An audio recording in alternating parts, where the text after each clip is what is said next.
হরে কৃষ্ণ হরে কৃষ্ণ কৃষ্ণ কৃষ্ণ হরে হরে। বলি মা, এই দুনিয়া কি আজব, তাই না?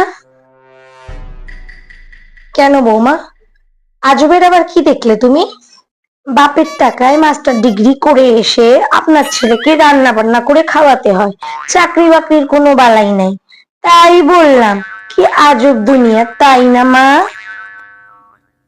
কি কি বললে তুমি? হ্যাঁ, সে তো বটেই। সত্যি, কি আজব দুনিয়া, তাই না বৌমা? কেন মা, সারা জীবন এক করে দিয়া পোলাটারে খাওয়ায়া পড়ায়া বড় করলাম, সেই পোলার কামাই খায় অন্য ঘরের মাইয়া। কি আজব দুনিয়া, তাই না বৌমা?